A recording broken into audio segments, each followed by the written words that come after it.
Yo, it's me, Danchou. Welcome back to the Hideout, you guys, and I'm so glad you guys can make it. We are back with the Jujutsu Kaisen chapter review, chapter 180, and the meal is now over. The dessert, the dinner, the appetizer, everything's been eaten. The course is finished, all right? Yuta has finally concluded this fight. I am so happy that it's over because I'm ready to see what else is going on in the Culling Games. I'm ready to see Hikari get the action, so hopefully that's what we see next. Based on my predictions, we got Yuta after the Yuji Megumi stuff as I expected, so hopefully Hikari and Panda is next. And I can't wait to see Panda in action in the Culling Games. I think he's going to be very cool, very useful here. Even if he ends up dying or something, I think it'd be really cool just to see him in action. But before I even get into all the other stuff, I just want to say thank you for coming back to the Hideout, you guys. Excuse me, in my wrinkled shirt because I just took a shower and I didn't feel like ironing my shirt because I'm not going away today. It's a chill Sunday. You know, I'm in the house. I'm hanging out. So I hope you guys enjoyed this video. I hope you enjoyed chapter 180, and I know you're looking at this amazing volume 19 bundle right here, which will be opened later, but more on that later. Intro.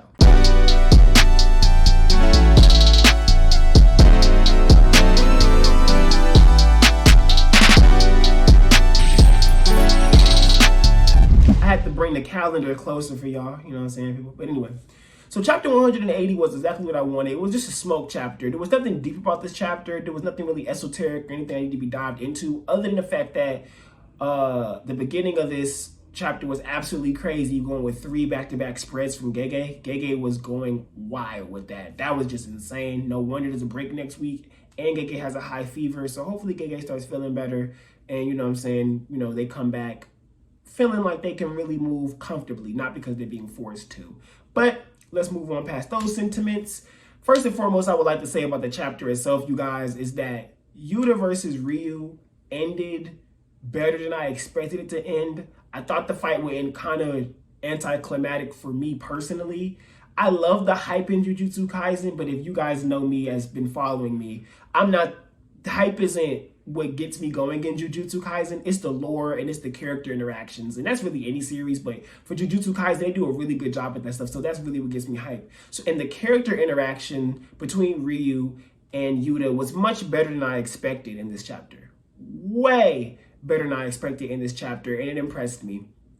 And I really just love seeing Yuta in the explanation and narration that Ryu's power, Ryu's fighting, his greed from and the hunger from over that 400 years, it melted Yuta's heart. And I just find it very interesting that Yuta was able to connect with Ryu and connect with Uro in very unique ways, I feel like. And we didn't even see the Kogane kill thing for Yuta. So it'd be very interesting if Ryu and Uro don't really die here, and they maybe become some type of allies because they've been satisfied in some type of way for why they even came back, which would be some really crazy cool additions to the cast. Probably too shonen cliche, not really Gege's bag, but I really think that'd be really interesting to see that. I don't really care about Ryu. I more so care about Uro being that ally, to be honest, but it'd be interesting if we see both of them together or one of the two moving forward. But other than that, seeing Yuta and Rika have that moment again from volume 0. So now we know that that's an ability that Yuta can pretty much do, is that high output of curse energy when it's accumulated like that. It is weaker than Ryu's, which is really nice that we know that for a fact, but only slightly weaker, which is also really crazy because that means that Yuta could be shooting out things just slightly weaker than his ability multiple times. What makes it even crazier is that Yuta possibly could steal Ryu's ability, but we know he stole Uro's, and most likely from Eureka eating her arm, and that is insane. If that's like the condition, something of that nature, that's an insane condition, 1. And 2, that ability to Yuta's kit is ridiculous. Surface manipulation to Yuta's kit is ridiculous. Like, he's a pseudo Gojo because surface manipulation isn't as good as Infinity, but it's a close type of concept. So he's like a pseudo Gojo with that, like a really, like even more of a pseudo Gojo with it. So that to me is just crazy that that's how they decided to do that. Like Gege decided to move that way. And just the fact that the way the fight goes, that Yuta rushes himself forward after he sends the blast. I mean, let me not even get too ahead of myself. Just the fact that he smiled like that. Gege just wanted to do homage to Volume 0 again, I feel like. And just wanted Yuta to have that smile in that moment again.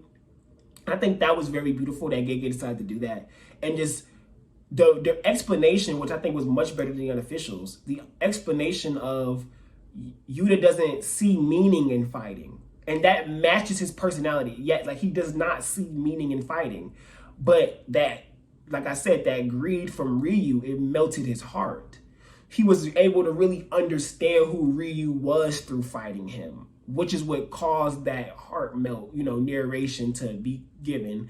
And I think that's what's so good about Shonen, when they portray that with characters, where characters truly understand each other's intentions based on how they're fighting, based on how hard they're fighting, and the things they're doing within the fighting. And I think that makes it even more beautiful because it goes back into what Ryu said last chapter, where he says there's no point, and not last chapter, but the chapter with the domain, right before the domain expansions, when he goes, there's no point in talking now, when he gets ready to unleash his domain expansion. That just goes with his personality, his character perfectly. Like, that's just who he is. He's about the action. He doesn't really talk much.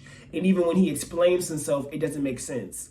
When he did his explanation about why he was hungry, it really didn't make sense to a person with logic, And so to really understand him, you would have to fight him. You'd have to get the nitty gritty with him. You'd have to sit at the table. And I find that really, really cool that that's what Gege wanted to do with that motif. Still like Udo better, but I really like that motif and things like that being used. You are so beautiful.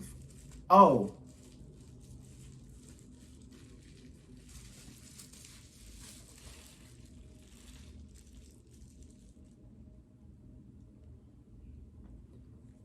Hi.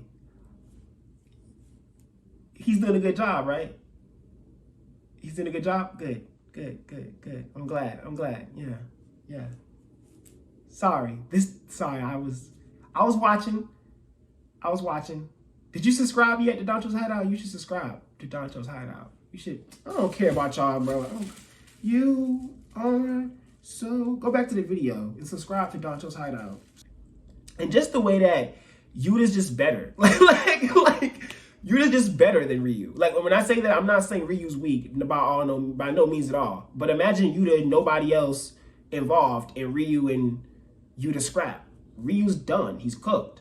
You kind of get what I'm saying? Like, he's cooked much quicker too. And I think it's just so awesome that we had to see Yuta literally run a gauntlet. Like, we literally watch Yuta run a gauntlet for us to even see him pressure to a degree, and even then he still handles it so poised. Like, we are getting introspection of him struggling. We're getting introspection of him seeing the way out every time, right? And I think that is what made this conclusion so good, was because and like I said last chapter, even though Gege tried to tease and say Yuta's ability isn't back yet, I was so unworried. Like, I was like, okay, like, it'll be back, or he won't need it. And it was kind of the mix of the two. It came back, and Ryo didn't expect it to come back. He thought it would be gone by then. So he shoots the ability. Not only is it back, he was able to complete the conditions to take Yudo's surface manipulation, to copy that.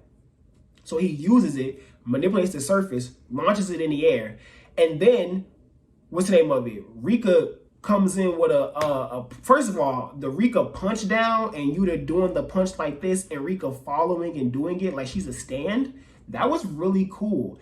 And I think that was done because she was getting close to that limit too. So it's really cool that Gege did that right at the end of her limit. Then Ryu punches her, ends the limit.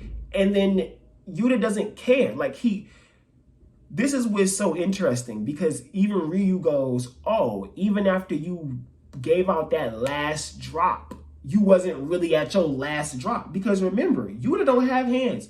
Let me rephrase. Yuta doesn't have the physical prowess of Yuji. So he can't just be physically fighting you and that just be what he's doing. His body's fragile. That's why he uses all of that cursed energy to be able to, compensate and do what Yuji does. But right there with Ryu, he's scrapping him. So my mentality is that he, like he said, since he has still used it after that last drop, he still has enough cursed energy to be able to land blows and do damage to Ryu. So to me, what that's saying to me is not only does Yuta have so much cursed energy, he really knows how to manage it.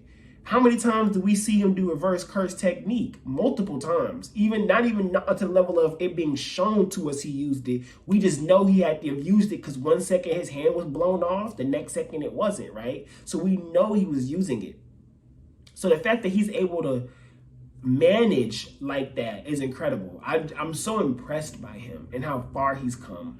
And he's definitely a descendant of Michizane. Like, he's definitely part of that Gojo clan.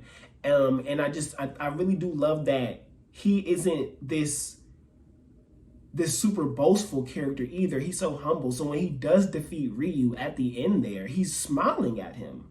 Like, Ryu is grateful and Yuta's smiling at him like, yeah, I got you, dude. Like, yeah, I satisfied that hunger for you before the end. And that was why he came back, right? Ryu came back because he wanted to satisfy that hunger. He wanted to become full. So now that Yuta made him feel full, is he going to do the same thing for Yuta?